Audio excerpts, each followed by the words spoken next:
Boa noite, meus irmãos.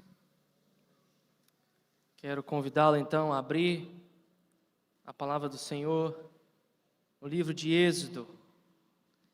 Êxodo, capítulo 20.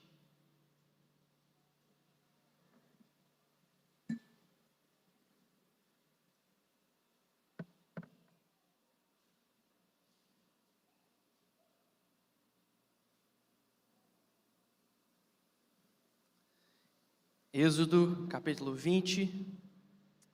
Nós estamos iniciando então uma nova série de sermões baseado neste texto, expondo então os 10 mandamentos. Hoje, mais especificamente, o prefácio dos 10 mandamentos, e nos próximos sermões então entraremos no primeiro, no segundo, no terceiro mandamento e assim por diante. Hoje nós leremos apenas os versículos 1 e 2. Êxodo capítulo 20, versos 1 e 2. Diz assim a palavra do Senhor. Então falou Deus todas essas palavras: Eu sou o Senhor, teu Deus, que te tirei da terra do Egito, da casa da servidão. Até aqui a palavra do Senhor. Vamos orar, falar com o nosso Deus mais uma vez, pedir a Ele do seu auxílio para ouvirmos da sua palavra nessa noite.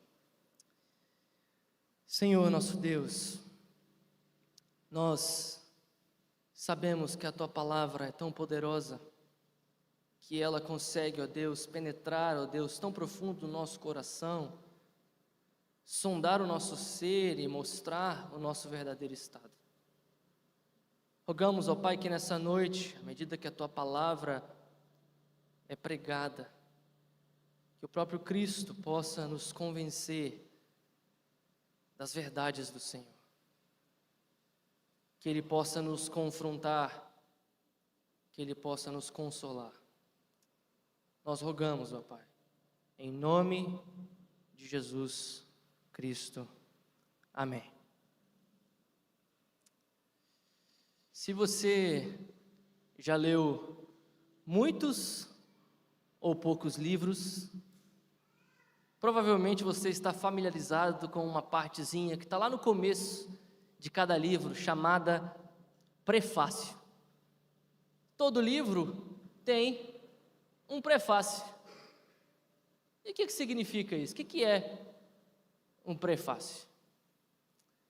Prefácio vem de duas palavras do latim, prae e fatio, que significa antes dito. Ou seja, o prefácio é aquilo que é dito antes. Antes de quê? Antes de começar ali o livro propriamente dito. E para que serve um prefácio? O prefácio ele serve para contextualizar você sobre o que é o livro, te preparar para o que você vai ler.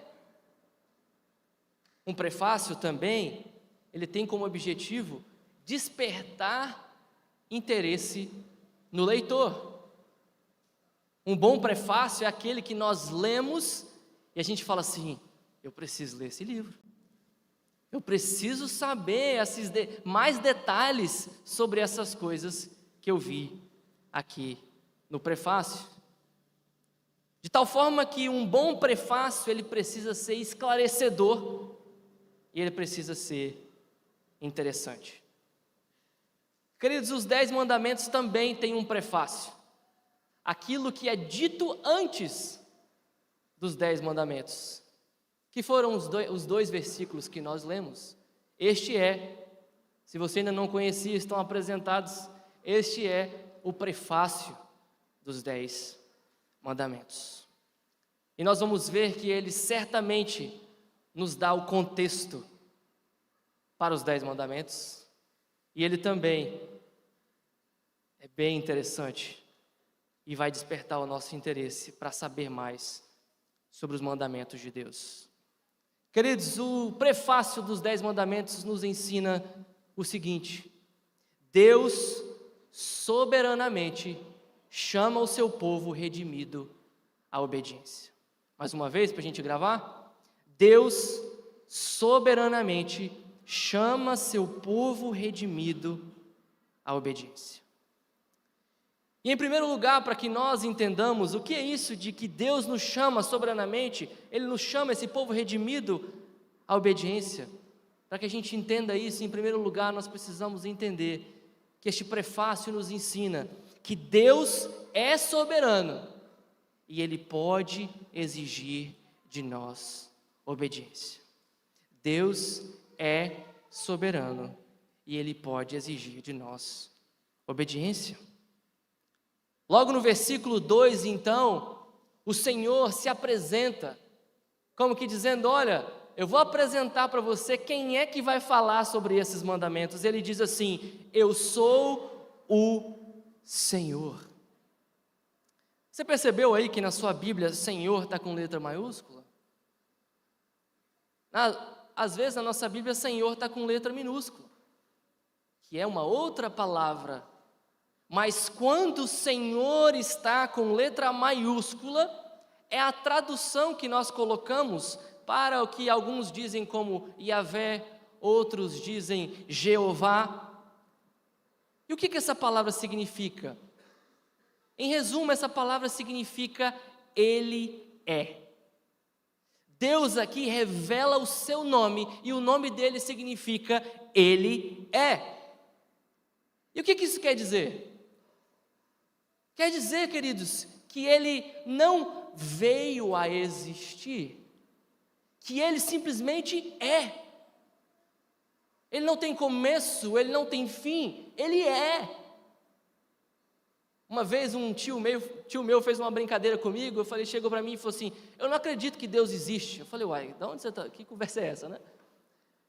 Ele falou assim: não, eu não acredito que Ele existe, porque se eu falar que Ele existe, eu estou falando que Ele veio a existir. Não sei se ele está certo ou não, mas ele conseguiu me dar um susto nessa brincadeira dele. Mas ele disse: é porque Ele não veio a existir, Ele simplesmente é. O nosso Deus, Ele revela aqui que Ele é o autoexistente, o eterno, aquele que não tem começo, aquele que não tem fim. Ele é o Yahvé, Ele é o Senhor. Uma outra coisa que este nome de Deus revela para mim e para você é que, ao dizer que Ele é, Ele está dizendo para mim e para você que Ele não está se tornando nada. Ele não é aquele que está se tornando, Ele é. Sabe o que isso quer dizer, queridos? Que Ele é, como nós vimos nessa manhã, imutável. Ele não sofre ação, Ele não é influenciável, Ele não é determinado por nada fora dele, mas Ele é aquele que é autodeterminado. Ele não está se tornando nada. Ninguém está agindo sobre Deus e mandando Deus ser uma coisa ou outra. É Ele que determina quem Ele é, como Ele é e o que Ele faz. É Ele que determina tudo. Ele é o Senhor. E ao dizer isso ao povo de Israel, ao apresentar quem Ele é, Ele coloca um contraste muito claro entre quem Ele é e quem o povo de Israel, quem eu e você somos, meras criaturas. Ao contrário de Deus, que é o autoexistente, eu e você fomos criados, nós temos um começo. Ao contrário de Deus, que é o imutável, nós somos mutáveis. Ao contrário de Deus, que nada pode determinar o que Ele é e o que Ele pode fazer, o nosso Deus é que determina o que eu e você somos e o que eu e você devemos fazer. Aqui, ao se apresentar, antes de dar para nós os 10 mandamentos, o Senhor está dizendo: eu sou o Senhor. E Ele faz uma distinção aqui entre a criatura e o Criador. Ele está dizendo que Ele é Deus e nós somos pó.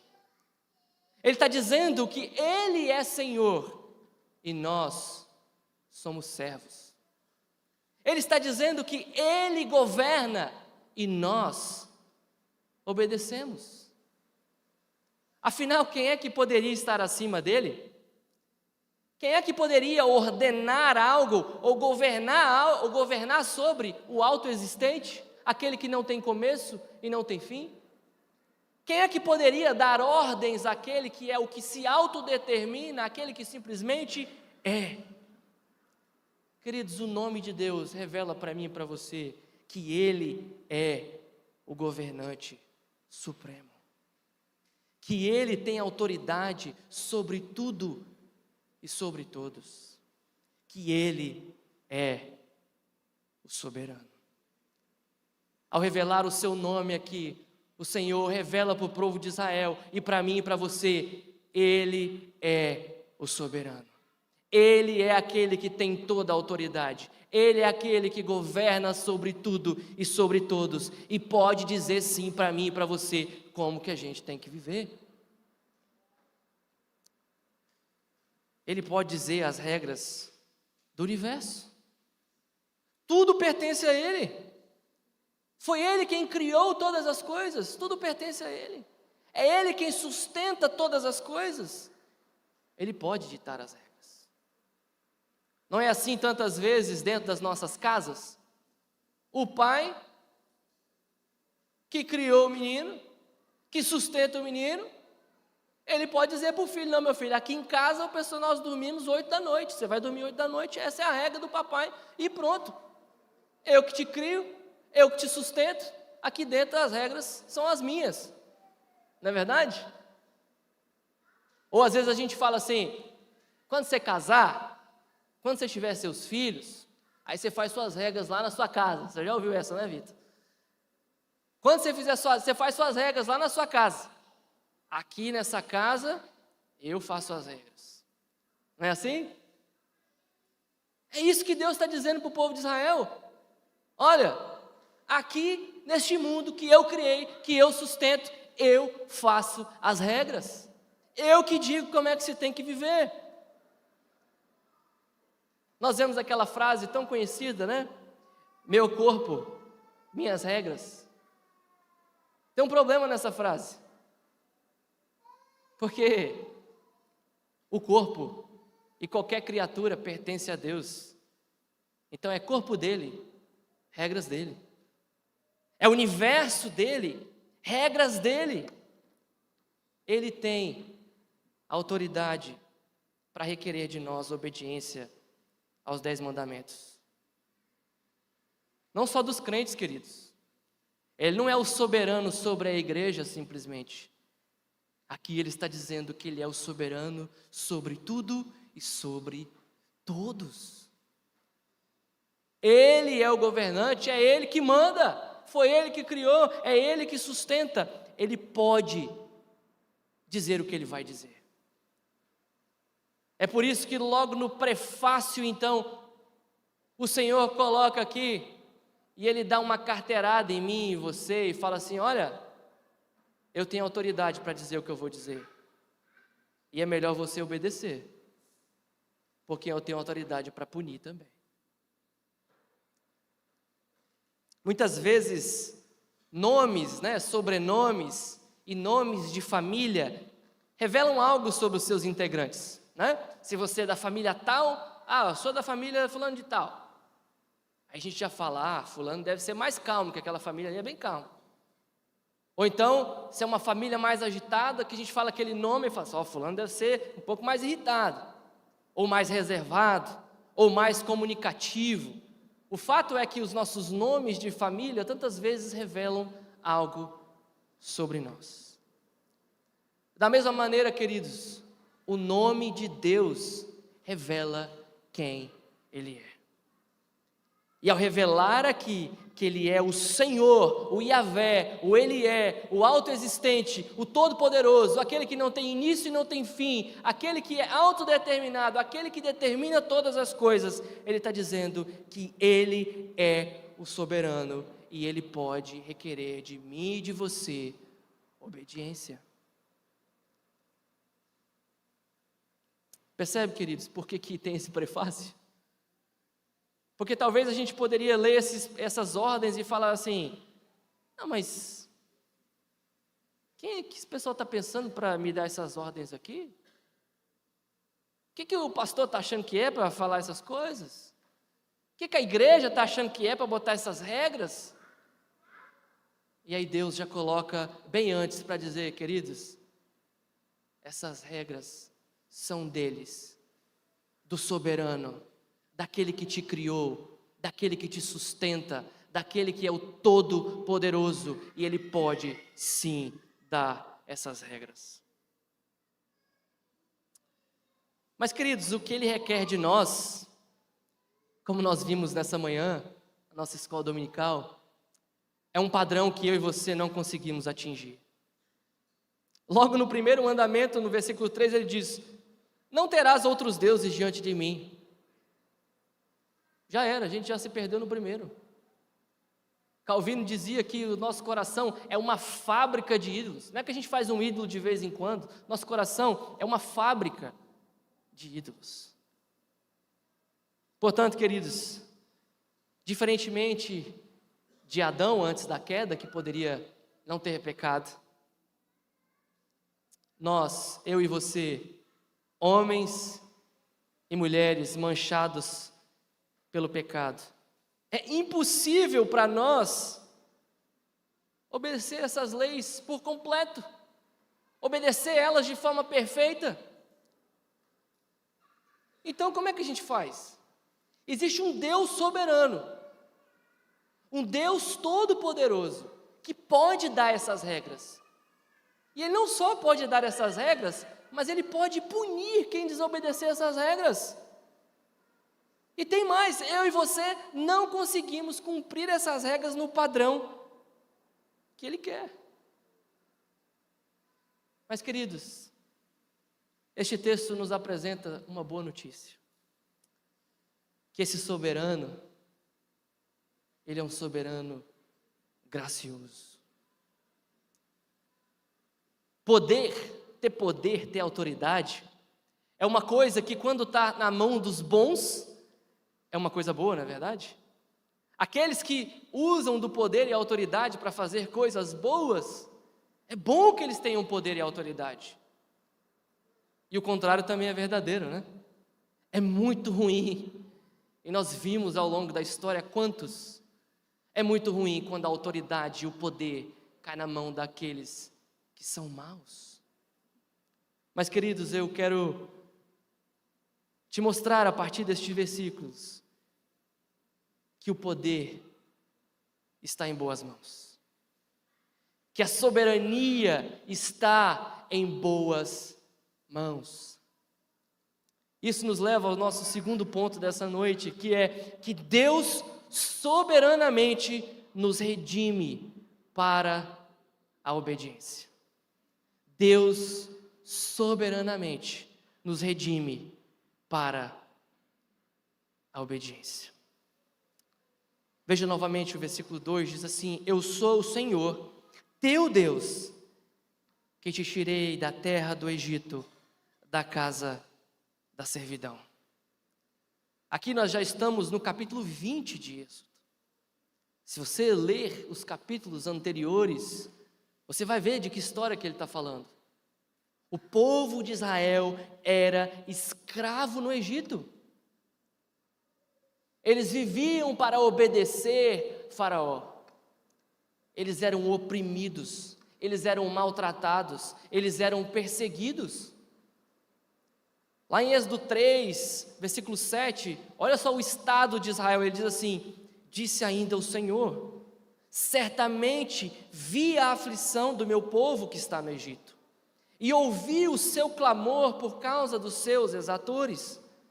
Conheço-lhe o sofrimento, por isso desci a fim de livrá-lo da mão dos egípcios, e para fazê-lo subir daquela terra a uma terra boa e ampla, terra que mana leite e mel, e o lugar do cananeu, do eteu, do amoreu, do ferezeu, e etc. Pois o clamor dos filhos de Israel chegou até mim, e também vejo a opressão com que os egípcios os estão oprimindo. Este era o estado de Israel. Cativos, escravos, oprimidos, maltratados. Isso também refletia uma certa escravidão espiritual deles também. Nós vemos como é que Deus, a partir daqui, Ele vai tirando a idolatria de dentro do coração do povo de Israel. Eles estavam num cativeiro físico e num cativeiro espiritual. E sabe o que mais, queridos? Eles eram incapazes de libertarem a si mesmos. Não tinha nada que eles podiam fazer. Faraó era um dos homens mais poderosos que existia. Não podiam fazer nada. Só alguém muito poderoso poderia livrá-los. Só alguém que fosse maior que Faraó. E é isso que o texto nos diz. O texto nos diz que este Senhor, o Todo-Poderoso, o Autoexistente, o Autodeterminado, aquele que não precisa pedir licença para ninguém, aquele que manda, Ele vai lá com um braço forte e mão estendida, e Ele diz que tirou eles da terra do Egito, da casa da servidão. Deus, com braço forte e mão estendida, humilha Faraó, como nós lemos na história das 10 pragas. Humilha os falsos deuses. Aliás, quem é o Faraó? Mera criatura, pó. Ele não poderia mesmo resistir ao Todo-Poderoso. E assim, o Senhor, Deus, proporciona a Israel não só a libertação desse cativeiro físico, mas também do cativeiro espiritual. Nós vamos ler que ao longo da história, Deus vai libertando Israel não só daquele cativeiro de viver no Egito, mas do cativeiro da idolatria. Logo no versículo 3 que nós lemos, o Senhor diz a eles: não terás outros deuses diante de mim. E o que isso tem a ver comigo e com você?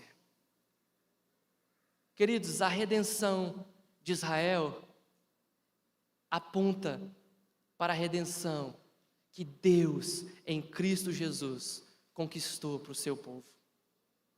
Essa redenção que está sendo falada aqui, ela aponta para a redenção que Cristo comprou para mim e para você, para a igreja de Cristo. Veja só as similaridades. Eu e você também estávamos num cativeiro espiritual. Nós éramos escravos do pecado, nós éramos escravos do mundo, nós éramos escravos do diabo. O pecado, o mundo e o diabo também nos oprimia, também nos maltratava, também estava nos levando à morte, para longe de Deus. E eu e você, queridos, nós jamais poderíamos nos libertar. Assim como o povo de Israel, eu e você, nós jamais conseguiríamos nos libertar dessa escravidão do pecado, jamais. Só se viesse alguém muito poderoso. Só se viesse alguém maior que o pecado. Só se viesse alguém maior que o mundo, maior que o diabo. E ele veio, o Senhor Jesus Cristo. Deus encarnado. Então Deus em Cristo Jesus nos libertou desse cativeiro espiritual. Aliás, quem é o mundo diante de Jesus? Quem é o diabo? Quem é a carne? Deus então, Deus Pai manda Jesus, e Ele humilha o mundo na cruz. Ele humilha o diabo na cruz. Ele humilha o nosso pecado na cruz. E a sua ressurreição aponta para a nossa vitória em Cristo. É por isso que quando ele fala do mundo, ele fala: pessoal, vocês vão passar por algumas aflições, mas tem de bom ânimo, eu venci o mundo. Ele já venceu. É por isso que nós lemos nas Escrituras que o diabo já está condenado. É por isso que nós vemos quando Paulo fala da nossa carne, nós entendemos que a nossa carne já levou um golpe fatal. Nós ainda temos essa luta, espírito contra a carne, mas a carne já levou o golpe fatal, ela está morrendo, ela está indo embora.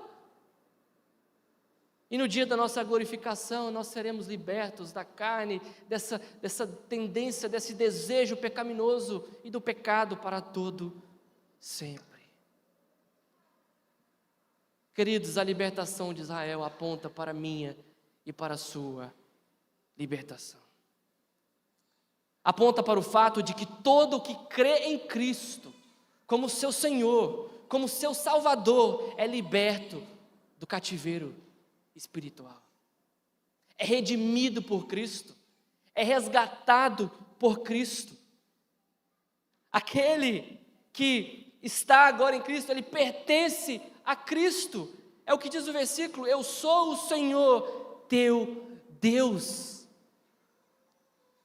Nós agora podemos ler esse texto e dizer: Ele é o Senhor, Ele é o soberano, Ele é o todo-poderoso, Ele é aquele que poderia me esmagar, mas Ele foi esmagado por mim. Ele é o meu Deus. Em Cristo eu e você fomos libertos de toda a condenação do pecado. Não é isso que a palavra de Deus diz? Agora já nenhuma condenação há para aqueles que estão em Cristo Jesus. Toda a condenação que o pecado nos trazia foi colocada sobre Jesus e Ele venceu. Nós estamos sendo salvos do poder do pecado, que é a nossa santificação. Dia a dia o Senhor nos capacita a ser mais santos. E um dia em Cristo Jesus nós seremos libertos da presença do pecado, de uma vez por todas. Lembra do que eu falei agora há pouco? A soberania está em boas mãos. Quem tem todo o poder, usa esse poder ao nosso favor, o favor do seu povo.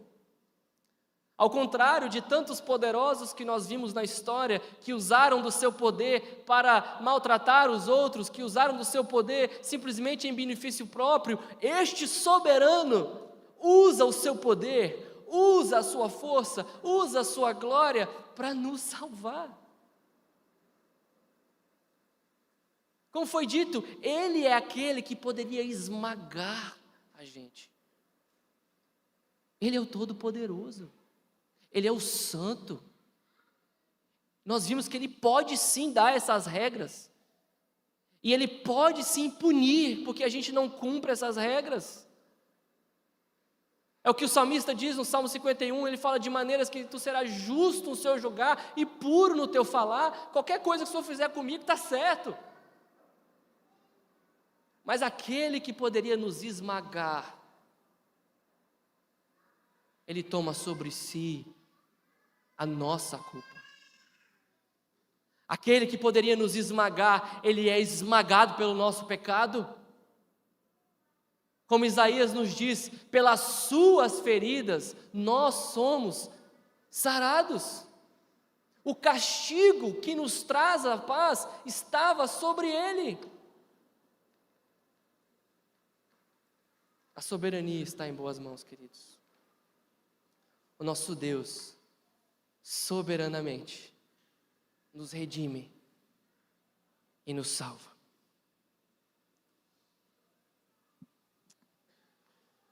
Se você quiser quebrar uma pedra, não vai adiantar ir lá na pedra com um martelinho de plástico. Não vai funcionar. Vai bater lá até quebrar o martelo e não vai acontecer nada com a pedra. Até as crianças sabem disso, né, crianças? Como é que é no pedra, papel, tesoura? A pedra quebra a tesoura, não é verdade? Precisa de uma coisa mais forte para quebrar a pedra, não pode ser a tesoura. Precisa de uma ferramenta mais poderosa. Assim eram os nossos grilhões do pecado. Assim era o nosso cativeiro do pecado. Assim eram as nossas amarras do pecado. Não dá para quebrar com as nossas boas obras sujas, que nem são boas. Não dá para quebrar com religiosismo. Não dá para quebrar com moralismo. Precisa de algo mais forte. De alguém mais forte. Precisa de Cristo. Precisa do nosso Deus encarnado. E que boa notícia, queridos. Que boa notícia. Que aquele que é o soberano, aquele que é o todo-poderoso, usa do seu poder graciosamente ao nosso favor. Que é a beleza dessas duas palavras, uma ao lado da outra, no versículo 2, que ele diz: eu sou o Senhor. Ah, querido, se acabasse aqui, a notícia não era boa. Eu sou o Senhor, o Todo-Poderoso, aquele que dá as regras e é melhor você obedecer. Mas ele coloca: eu sou o Senhor, teu Deus. Eu sou o teu Deus, que usa de tudo isso para o teu bem, para te salvar, para te transformar. Lembra lá da nossa regra do prefácio? O prefácio ele tem que nos dar o contexto, né? E despertar interesse. E nós vemos aqui, queridos, que esse prefácio de fato dá o melhor contexto para os mandamentos que virão. Porque se alguém tinha dúvida que Deus pode dar essas regras aqui, esse prefácio nos diz: ele pode. E ele pode, inclusive, punir aqueles que se rebelam contra ele. Esse prefácio revela que só em Jesus nós podemos ser salvos dessa ira justa. Só há um caminho, uma verdade e um que é a vida, que nos leva ao Pai. Este prefácio nos dá o contexto ao dizer não só que ele tem autoridade, que ele pode determinar essas coisas, mas que ele leva a punição para nos salvar, que ele leva a nossa condenação, que um dia ele vai nos deixar livres da presença do pecado. Mas como vimos, queridos, esse prefácio também nos mostra que ele usa todo esse poder para nos salvar, não só da condenação do pecado, não só da presença do pecado no futuro, mas hoje ele usa do seu poder em Cristo Jesus, para aqueles que estão em Cristo, para nos santificar, para nos livrar do poder do pecado. A santificação. Por isso, à medida que nós estudarmos esses 10 mandamentos, nós sempre temos que voltar nesse prefácio. Porque nós não obedecemos essa lei para ser salvos. Se fosse assim, a gente estava perdido. Mas nós obedecemos e buscamos nos conformar a essa lei que vamos aprender, porque nós fomos salvos. Percebe a diferença? Não para ser salvos, mas porque fomos salvos. É o que nós lemos, que está lá em Efésios 2:10, nós lemos durante o culto, que diz assim: pois somos feitura dele, criados em Cristo Jesus para boas obras, as quais Deus de antemão preparou para que andássemos nelas. Deus nos salvou para isso, queridos. Esse prefácio está aqui para nos mostrar isso. Ele nos salvou para boas obras, para que a gente seja santificado. Nós não obedecemos para ser salvos, mas aquele que é salvo busca obedecer. Porque aquele que é salvo foi regenerado, o coração dele foi transformado, lavado. O Espírito Santo habita nele e ele tem desejo pelas coisas de Deus. Nós somos novas criaturas. Aquele que foi salvo, ele olha para o pecado. Ele olha para o pecado e fala assim: nossa, eu estava comendo vômito. Crianças, é nojento vômito, não é? Dá nojo ver o cachorro no vômito? Não dá? Mas Deus acordou a gente. Ele nos salvou. Ele nos transformou. E nós vamos ter prazer na lei dele agora. A gente não vai viver no vômito do pecado, a nojeira. A gente vai ter novos anseios, novos desejos. Tem uma frase que resume isso muito bem, dita por Santo Agostinho, diz assim: dá-me aquilo que ordenas, ordena-me aquilo que queres. Dá-me aquilo que ordenas, ordena-me aquilo que queres. Que é o nosso anseio. Senhor, aquilo que o Senhor está me ordenando fazer, me dá o que eu preciso para eu conseguir obedecer. E se o Senhor me der o que eu preciso para obedecer, pode pedir o que o Senhor quiser. É esse o prefácio, queridos. O Senhor nos deu em Cristo Jesus tudo o que nós precisamos. O pecado não nos condena mais. O pecado está de saída. E nós podemos buscar obedecer essa lei de Deus. E é assim, então, à luz desse prefácio, que nós vamos estudar. E à medida que nós lemos, nós vamos aprender como viver uma vida santa. Não para ser salvo, mas porque somos salvos. Vamos aprender como agradar o nosso Senhor e o nosso Salvador. Nós vimos que o prefácio ele tem que despertar interesse, na verdade, que ele tem que fazer a gente querer ler o restante do livro. Não podia ter um prefácio melhor que esse, para nos fazer ter interesse no que vai vir a seguir. Começou muito intrigante. Como pode aquele que tem todo o poder, aquele que é justo, aquele que merecia toda a honra e toda a glória, se despir da sua glória, tomar forma de homem, se humilhar ao ponto de cruz para nos salvar? Esse é o melhor prefácio de todos. Essa é a melhor história. Essa é a nossa história, a história da redenção. Queridos, que esse prefácio possa então nos despertar o interesse, possa gerar em nós verdadeira fome por conhecer estes mandamentos, para que a gente possa saber como obedecer o nosso Deus, como obedecer o nosso soberano, como agradar o nosso soberano, como honrar o nosso soberano. Queridos, esse texto nos ensina que Deus soberanamente chama seu povo redimido à obediência.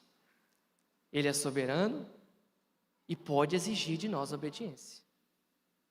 Mas Ele usa soberanamente, Ele usa essa soberania para nos redimir e nos capacitar a sermos obedientes. E eu encerro dizendo, queridos, se você está aqui e você ainda não pertence a Cristo, se você está aqui e você ainda está nesse cativeiro espiritual, o que este texto está dizendo é que essa obediência aqui, é a coisa de crente. Deus pode pedir isso de vocês, mas não tem nada a ver comigo. Não, queridos, não é isso que o texto está dizendo para você. Ele está dizendo: eu sou o Senhor da sua vida. Eu criei você, eu sustento você, e um dia você vai prestar contas a mim. Ele é o soberano, e Ele pode sim requerer de você obediência. E você sabe que você não consegue dar essa obediência. Portanto, em nome de Jesus, recorra a Cristo. Pare de tentar se salvar. Quanto mais você tenta se salvar, mais você cava para baixo. Você não vai sair. Recorra ao Senhor Jesus Cristo. Você, cristão, que está aqui nessa noite, esse é o seu prefácio. Essa é a sua vida. Que essa realidade de tamanho amor daquele que se humilhou por nós possa gerar em você um profundo desejo por conhecer a vontade dEle, por conhecer quem Ele é, o que Ele faz e o que Ele requer de mim e de você. Vamos orar? Senhor, obrigado. Obrigado por esse prefácio da nossa vida. Prefácio que conta a nossa história. Conta, ó Pai, o quanto nós estávamos perdidos, o quanto o pecado só nos destruía e estava nos levando à morte. Mas o Senhor, com mão forte, com braço estendido, entrou na nossa história.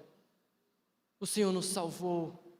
O Senhor, ó Deus, diante de tanto poder e de tanta glória, o Senhor soberanamente usa tudo isso para o nosso bem. Desperta em nós, então, Senhor, uma profunda gratidão por isso que o Senhor nos fez.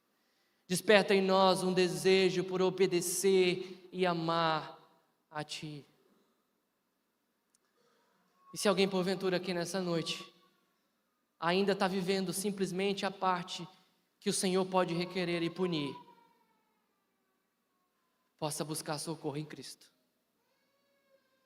Aquele que pode não só requerer, mas pode salvar. Oramos isso, Pai, no nome precioso do nosso Senhor e Salvador Jesus Cristo. Amém.